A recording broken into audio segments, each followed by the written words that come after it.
గాంగమ్ములు రౌద్రీకరణములౌగాక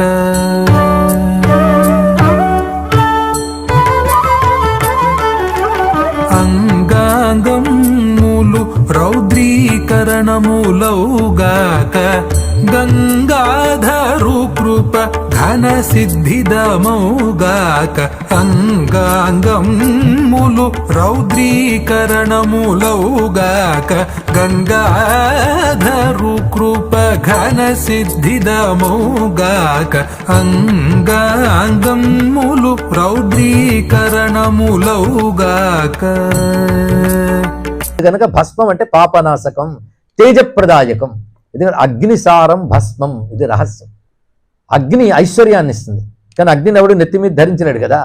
కానీ అగ్నిసారం పట్టుకున్నాడు. అగ్నిసారం భస్మం. ఒక వస్తువు ఎన్నో మార్పులు పొంది చివరికి భస్మం అవుతుంది. భస్మం తర్వాత మరి ఏమీ లేదు. కానీ అల్టిమేట్ రియాలిటీ భస్మం అంటే అర్థం ఇక్కడ. అలాంటి భస్మము భగవత్ స్వరూపము. అందుకే భర్త్సనాత్ సర్వపాపానాం పాశానాంచ మహామునే, పాప పాశ నాశనం చేసే శక్తి భస్మానికి ఉందండి. అందుకే భస్మరుద్రాక్ష ధారణ చేయకుండా ఏ కర్మ చేసినా వ్యర్థమే. అరే ఇతరులు వాళ్ళ లాంఛనాలు ధరించడానికి సిగ్గుపడరే. ఏ దేశమైనా ఎక్కడున్నా వాళ్ళ టోపీలు, వాళ్ళ గడ్డాలు, వాళ్ళ బురకాలు ధరించినప్పుడు మంచిదే, వాళ్ళని చూసి మనం నేర్చుకోవాలి. మనం మనదైనటువంటి భస్మధారణ, తిలక ధారణ చేసుకోవడం సిగ్గుపడ్డం ఎందుకండి? భస్మధారణ సంప్రదాయంగా కలిగిన వారు చక్కగా భస్మధారణ చేసి కూర్చోవచ్చు. అదే ఆగమాల ప్రకారంగా ఊర్ధ్వపుండ్రాధారణ చేయవలసిన వాళ్ళు అవే చేయాలి, వాళ్ళు ఏం మార్చనక్కర్లేదు. ఎందుకంటే అది ఉత్తమమే, దాని పద్ధతిలో దాన్ని చేయాలి. కానీ మిగిలిన వారు హాయిగా భస్మధారణ చేసుకుని కూర్చుంటే ఆ శరీరం శుద్ధమవుతుందిట. స్నానంతో కొంత శుద్ధే, భస్మంతోనే పూర్ణ శుద్ధి అన్నారు. అదే స్నానానంతరం భస్మధారణ శుద్ధి చేస్తుంది. కానీ భస్మ రుద్రాక్ష ఈ రెండు విశేషం. అందుకే వరుసగా భస్మశయ, భస్మసాయి, భస్మగోప్త ఇత్యాది నామాలు చెప్తున్నారు ఇక్కడ. భస్మసాయి అని ఒక దీక్ష ఉన్నది. అంటే భస్మమునందు శయనించుట, యజ్ఞం చేసిన భస్మాన్ని చుట్టూ వేసుకుని తాను భస్మాన్ని ధరించి దానిలో ఉంటూ తపస్సు చేస్తారు. అలా భస్మధారణ చేసే రుద్రమంత్రం చదివితే అది అమోఘ ఫలితాన్ని ఇస్తుంది అని శాస్త్రంలో భస్మచ్చన్నో భస్మశయ్యాం శయానో రుద్రాధ్యాయి ముచ్యతే సర్వపాపై అని చెప్పారు ఇక్కడ. అంటే భస్మధారణ చేసి ఆ భస్మ ఉద్ధూలనము, ధారణము అని రెండు ప్రక్రియలు ఉన్న భస్మాన్ని. ఇవన్నీ శాస్త్రం ద్వారా తెలుసుకోవాల్సినవి. అలాంటి భస్మము ధరించి ఎవడైతే రుద్రాధ్యాయం చేస్తాడో వాడు సర్వపాపముల నుంచి విముక్తుడవుతాడు. అంటే భస్మ గోప్త, భస్మము చేత జగత్తును రక్షిస్తాడు. ఇది ఎలా అంటే ప్రళయకాలాన్ని జగత్తునంతటిని విభూతి రూపంలో తీసుకుంటాడు భస్మం చేసి. అంటే సూక్ష్మ రూపంలో తీసుకుంటాడని అర్థం, తగలబెడతాడని కాదు. మళ్ళీ సృష్టి ఆరంభమైనప్పుడు ఈ సృష్టి చేయడానికి రా మెటీరియల్ లేదని బ్రహ్మదేవుడు చూస్తూ ఉంటాడు. అప్పుడు వచ్చి దులుపుతాడు శివుడు.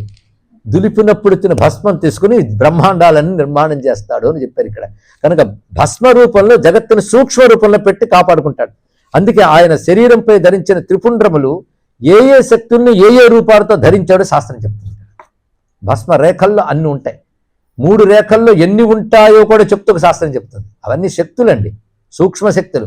కనుక భస్మము ద్వారా రక్షించేవాడు, భస్మము ధరించిన వారిని రక్షించేవాడు, రక్షించే భస్మం కలవాడు. ఇన్ని కలిపి ఒకే మాట భస్మ గోప్త అన్నాడు. అందుకే భస్మం ఏం చేస్తుందంటే రక్షార్థం మంగళార్థంచ పవిత్రార్థంచ భామిని లాంఛనార్థంచ భక్తానా భస్మదత్తం మయాపుర. ఇది శివుడు పార్వతికి చెప్పినట్లుగా మహాభారతంలో ఉంది, మళ్ళీ ఎక్కడో శైవ పురాణాల్లోని కాదు, మహాభారతం వాక్యమే. ఏమనంటే రక్షించడం కోసం, మంగళం కలిగించడం కోసం, పవిత్రతనివ్వడం కోసం భక్తుడికి నేను భస్మాన్ని ఇచ్చాను అన్నాడు. అంటే భస్మ అనే పద్ధతి ఇవ్వబడింది. ఇది భస్మధారణకున్న విశేషం అండి. మనం ధరించకపోయినా, ధరించిన వారిని వేళాకోళం చేయకపోతే అదే చాలు. ధరించకపోయినా ఏంటి, ధరించి తీరాలి. అసలు మొదటి రోజే చెప్పుకుంటే భస్మధారణ చేసుకుని అందరూ కూర్చుని వినేవారు. అయితే స్త్రీలు మేము ధరించకూడదేమో అని అంటారని కొంచెం చెప్తున్నాను. స్త్రీకి కూడా భస్మధారణ శాస్త్రం అని చెప్పబడింది. అయితే స్త్రీ అలకావధి అన్నారు ఇక్కడ. అంటే కనుబొమ్మలు దాటి కాకుండా ఆ అలకలు నుదుటిలో ఈ భాగం మధ్యలో పెట్టుకోవాలి, చివరి వరకు కాకుండా అని వాళ్ళకి త్రిపుండ్ర ధారణ శాస్త్రం చెప్తున్నది ఇక్కడ. భస్మధారణ అయితే భస్మ తిలక వైద్యం చెప్పింది 3 అండి. భస్మధారణ ఒకటి, గోపీచందన ధారణ ఊర్ధ్వంలో, రెండవది కుంకుమ ధారణ. ఇవి వైదికమైనటువంటివి.